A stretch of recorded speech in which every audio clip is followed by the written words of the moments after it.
Hello and welcome to Dan Talks United. Finally, football is back, and this is your home for all things Manchester United.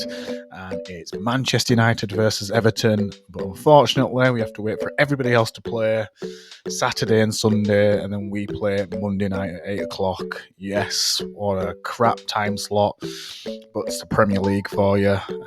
Biggest team, biggest club around has to play on the Monday night. Anyway, let's get into it. So it's the tactical battle between Amorim and Moyes.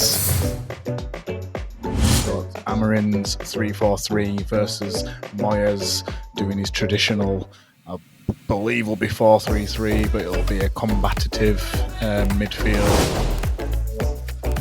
It'll be mid-block, or it'll be low block in many respects. So that will be all for Amorim to try and break down. We haven't done very well, as you know, breaking down mid-blocks and low blocks. We've struggled a bit there. But as Amorim has said in one of his interviews quite recently for the Premier League, he's talked about tweaking his tactics. I change as a coach. I see things a little bit different. In what way? I had an idea how to play, how to build up in a certain ways, and I changed that here. And you see this in Premier League. We are really focused on data. This talked about the strength of the Premier League, the robustness. He's talked about just the grit that you've got with teams in this league and the strength of players. So obviously that sort of build-up that he used in Portugal he's come to the conclusion that's not working in this league. So he's had to adapt his tactics, which obviously is a good thing.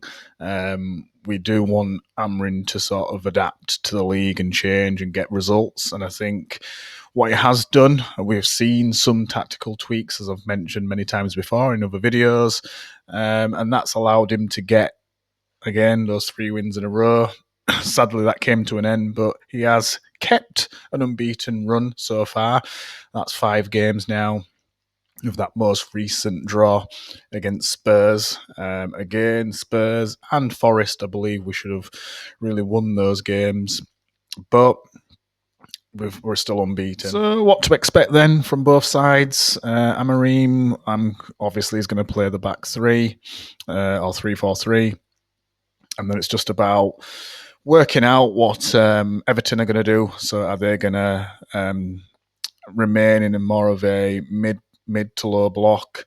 Are they going to bring the game to us? And that's going to be dependent on how we play, I suppose. So initially, I would expect them to sort of do that build up from the back initially.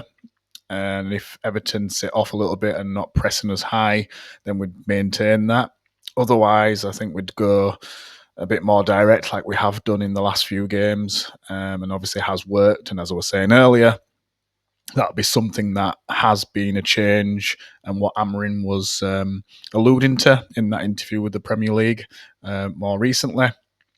So, like I say, I think in terms of it's going to be key around the number 10s, whoever plays false 9, because it will be a false 9. I'm sure Sesko's still out. And then it's about the wing backs as well. And as I've always said, I want a little bit more from the left-hand side.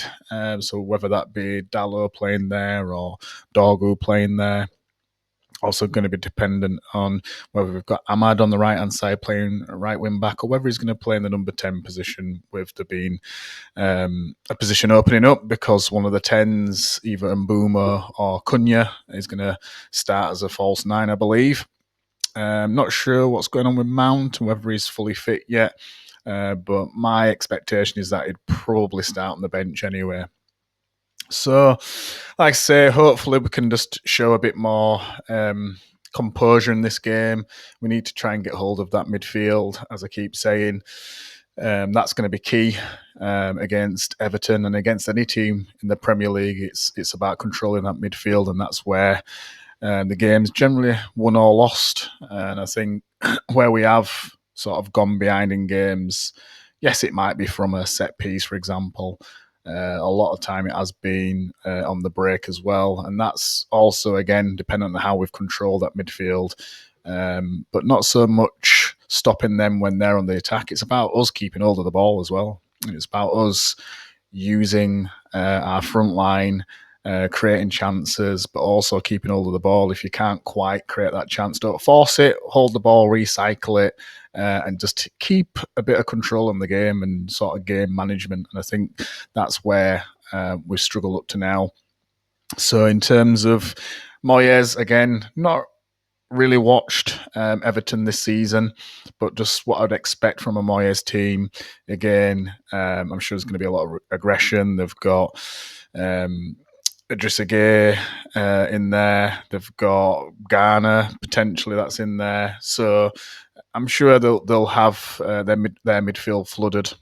And obviously, as you know, we've got two in our midfield as standard, and we are then using one or two of the centre backs just to push up and give us a numerical, not even advantage, a numerical leveler by putting that extra person in midfield from defence. So that's what we're going to have to look at doing, because they will definitely pack their midfield, I'm quite sure. So key players then in this one. Again, very tricky when we don't know who's going to be starting, but I will still always say our key players are going to be midfield. So Casemiro on top of his game. Strange one to rely on Casemiro, as I've been saying before, with his age, with the point of his career. But we can't argue with the fact that when he's gone off, been substituted off in the second half, the standard does drop. So it's going to be key there. Bruno also keeping his discipline as well.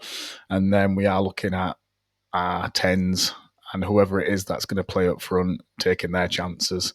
For them, like I said earlier, they've got their boys in midfield, our old boy Ghana potentially, Idrissa Gueye potentially.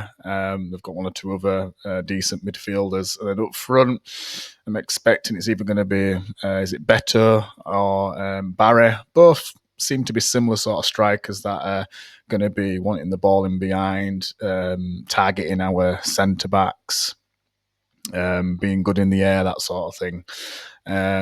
So obviously we've got to just watch out for set pieces, for example, and just keeping that concentration level, generally speaking. And obviously really a key player for them who's on loan is Jack Grealish, because he's had a really good start to his Everton spell. And has been like the talisman for them. So he's another one to watch out for. So what Manchester United must do, and it has to be a non-negotiable. We've just got to move that ball quicker. It's something I've been asking for quite some time, especially if we're building up from the back. We just need to move it quicker. Often found in this setup, we seem to bypass that midfield quite a bit. Or if it goes into midfield, Casemiro's trying to just get it off and pop it off pretty quickly. That's good sometimes, don't get me wrong, because we want to move quickly. So in regards to what I'm saying now, yes, it's a part of speeding things up, but we also have to mix that up where there's times where you just slow it down a little bit and look for the openings. But in the general sense of the word, it's all about going wide quickly, getting down those flanks through Dorgu, for example, or Ahmad, for example. Not overly keen on Dalot trying to do it, if I'm honest. Especially that Amorim puts him down the left more often than not. And I just don't, I think he slows things down, to be honest. Or when it gets to him, he breaks our attacks down by losing the ball or a poor pass or a poor cross. So that has to improve. We've got to be prepared for that physical battle, as I was saying earlier, in regards to midfield. And that's where Casemiro and Bruno come into this. We've got to take our chances. I think we've done where we've had the best results this season and more recently is when we've scored first. And I think we've always got the capability to create chances. And when we do create chances and we do get the ball into the danger areas, we've got to take those opportunities. And we just don't want to be seeing countless pot shots from all sorts of silly angles and what have you. We just need to make that chance and make that chance count.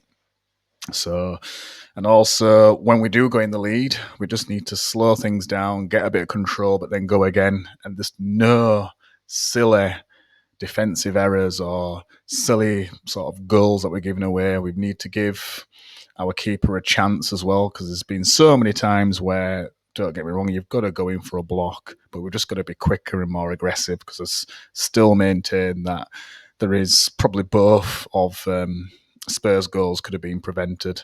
We just need to be a step quicker. And like I say, more aggression as well. Let those forward players know that you're there. So if you're De Ligt, for example, or you're Maguire, whoever it may be, let them know you're there. Let them know that they've got a challenge and they can't just roll you easily, because that's where we had our downfall. So going into prediction then, always tricky trying to predict the scoreline for a Manchester United game. Going to maintain positive. I know that I went with a loss, I think I did, against Spurs, but this is a different game. We're at home as well. We've got a decent record recently at home, so I've got to stay positive. I may add, I don't feel like we'll get a clean sheet though, so I'm actually going to go with 3-1. So I also want to know what you guys feel and what you guys think. So please post your comments below. Please post what scoreline you think this is going to be. Or if there's anything else that you think you'd like to mention or share, please put those in the comments. So, like I say, 3-1. We're at home. We can do this. So as always, please subscribe to the channel. Subscribe if you're new. Subscribe if you've been watching. It's really important to new channels such as this. As some of you may know, we hit 100 subscribers a few days ago. We're still growing, still getting subscribers. Please join the community and help us grow. It's all about all of us together. So please like and please share, and I will see you on the next one.